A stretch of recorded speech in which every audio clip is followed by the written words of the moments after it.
Influenza virus के 5 siblings होते हैं।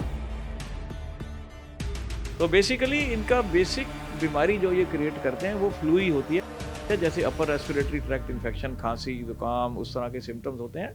उसके बाद बहुत लोगों को इससे निमोनिया हो जाता है, और वो निमोनिया हो गया अगर, तो वो फिर जानलेवा हो सकता है। ये काफ़ी खतरनाक चीज़ होती है फ्लू होना। कोरोना वायरस से देश अभी उबरा भी नहीं है कि अब दस्तक दे दी है H3N2 वायरस ने, और कहा जा रहा है कि ये उतना तो खतरनाक नहीं है कोरोना जितना, लेकिन इसके लक्षण काफी खतरनाक हैं। मेरे साथ इस वक्त दिल्ली हार्ट इंस्टीट्यूट के चेयरमैन डॉक्टर के सेठी हैं, पद्मश्री अवॉर्डेड हैं सेठी साहब। और सेठी साहब से जानने की कोशिश करते हैं। सेठी साहब, ये बताइए कि ये H3N2 वायरस है क्या बेसिकली? देखिए, ये एक किस्म की इन्फ्लुएंजा वायरस है, फ्लू जिसको हम कॉमन लैंग्वेज के अंदर बोलते हैं। और इन्फ्लुएंजा वायरस के 5 भाई बहन हैं, ये 5 सिबलिंग्स होते हैं। H3N1, इसी तरह H3N2 भी एक है, और बाकी के 3 और जिनके की नंबर्स ऐसे ही दिए हुए हैं। तो बेसिकली इनका बेसिक बीमारी जो ये क्रिएट करते हैं वो फ्लू ही होती है, जैसे अपर रेस्पिरेटरी ट्रैक्ट इन्फेक्शन, खांसी, जुकाम, उस तरह के सिम्टम्स होते हैं। उसके बाद बहुत लोगों को इससे निमोनिया हो जाता है, और वो निमोनिया हो गया अगर, तो वो फिर जानलेवा हो सकता है। ये काफ़ी खतरनाक चीज़ होती है फ्लू होना, खास तौर पे एक्सट्रीम्स ऑफ एज में। एल्डरली लोगों को, 65 साल से ऊपर वालों को, या 60 साल से ऊपर वालों को मैं कहूँगा, या बच्चों को जो कि 2 साल से नीचे की उम्र के अंदर होते हैं, लाइफ थ्रेटनिंग हो जाता है। नॉट ओनली दैट, इसके साथ ये देखा गया कि normally majority of the cases के अंदर फ्लू एक माइल्ड किस्म की डिजीज़ होती है, खांसी हुई, थोड़ी देर में हट गया। एंटीबायोटिक इसके लिए लेने वाली बात नहीं होती, क्योंकि वायरस एंटीबायोटिक से ठीक नहीं होता, सिम्टोमेटिक ट्रीटमेंट की ज़रूरत होती है। लेकिन अगर ये H3N2 हो गया है, तो उसके अंदर यही फ़र्क है कि जो नॉर्मल H1N1 वाला जो होता था, या बाकी के दूसरे किस्म के जो इन्फ्लुएंजा वायरसेस हैं, उनके मुकाबले में ये सिम्टम्स एक तो ज़्यादा हैं, और दूसरा ड्यूरेशन ऑफ सिम्टम्स, खांसी जो है 2-2, 3-3 हफ्ते रह रही है, फिर जनरल वीकनेस हो रही है, फटीग हो रहा है, लोग कमज़ोरी हो रही है। और फ्लू की एक और खासियत होती है कि ये वल्नरेबल लोगों के अंदर, पर्टिकुलरली जिनको डायबिटीज़ है, या पहले प्री एग्जिस्टिंग हार्ट डिजीज़ है, या हार्ट फेलियर है, जिनका हार्ट कमज़ोर है, ये पर्टिकुलरली ख़तरनाक होता है, डेथ का इंसिडेंस बढ़ा देता है। और ऐसे लोगों को ख़ास तौर पे प्रिकॉशन लेने की ज़रूरत होती है कि अपने आप को जाड़े के मौसम में, या जब फ्लू होता है, जैसे कि सितंबर अक्टूबर से इसका सीज़न शुरू हो जाता है, उसमें बचा के रखें, एक्सपोजर ना हो, ठंड से बच के रहें, गर्म कपड़े पहन के रहें। लेकिन अगर हो गया तो फिर खतरा बढ़ जाता है, इससे हार्ट अटैक भी हो जाता है। कोरोनरी आर्टरीज जो होती हैं हार्ट की, उसके अंदर सूजन आ जाती है, ब्लड क्लॉट बन जाती है, या हार्ट की मसल के अंदर सूजन आ जाती है, तो हार्ट की ताकत घट जाती है, और फिर हार्ट की बीमारी से उसकी दिक्कत हो जाती है।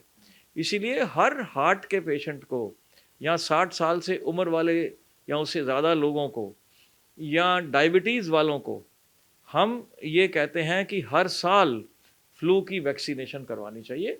इससे कि हार्ट की डिजीज़ की इंसिडेंस और बाकी चीज़ों की, जिसके अंदर की लंग में निमोनिया होता है, उसकी इंसिडेंस काफ़ी कम हो जाती है, और डेथ की इंसिडेंस भी, डेथ से बचने का पॉसिबिलिटी बढ़ जाती है। इतना डेंजरस है डॉक्टर साहब, जैसे कोरोना वायरस ने जो है वो बहुत जानलेवा साबित हुआ, घातक साबित हुआ, लोगों को डरने की जरूरत है इससे? हाँ, बिल्कुल, हर साल आता है, इसलिए हम लोग इग्नोर कर देते हैं। ज़्यादातर लोगों को तो कुछ नहीं होता, लेकिन जिनको कोमॉर्बिडिटीज़ हैं, एज ज़्यादा है, शुगर है, मैं फिर से वही बात दोहरा रहा हूँ, ब्लड प्रेशर है, हार्ट कमज़ोर है, पहले हार्ट अटैक हो चुका है, उनको खतरा बहुत ज़्यादा होता है, बिकॉज़ ये अक्सर डेथ का कॉज़ बन जाता है। तो इससे बचने से, हार्ट फेलियर के जो लोग होते हैं, जिनकी की हार्ट की ताकत कम है, सांस फूलती है, बार-बार अस्पताल में भर्ती होते हैं, उनको बहुत ज़्यादा खतरा होता है। सडन डेथ होने का भी खतरा इससे बढ़ जाता है, और जनरल हार्ट फेलियर की वजह से डेथ होने का खतरा भी बढ़ जाता है। तो नॉर्मल फ्लू और इसमें कैसे कम फर्क पहचाने लोग? खांसी जुकाम तो होता है लोगों जी नहीं, आप फ़र्क नहीं पहचान सकते जब तक कि वायरस की टेस्टिंग ना करी जाए।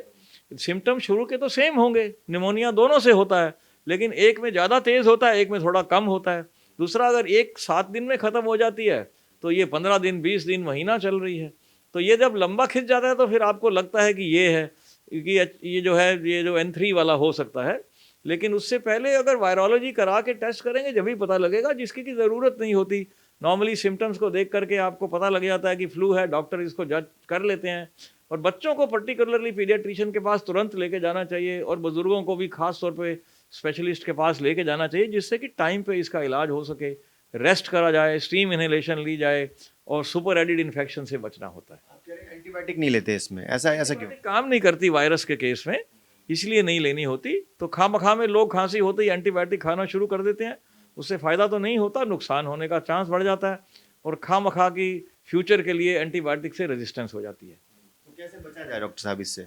बेसिकली वही है कि आपको क्राउडेड जगह पे या जहाँ पे खांसी लोगों को हो रखी है किसी और को, या विंटर के अंदर जैसे कि पोल्यूशन होती है, तो उस तरह की जगहों पे फ्लू फैलने का बहुत ज़्यादा डर होता है। जहाँ पे बहुत ज़्यादा लोग एक जगह पे रहते हैं या भीड़ होती है, वहाँ पे एक दूसरे से लगने का डर होता है, तो वो चीज़ें अवॉइड करनी चाहिए।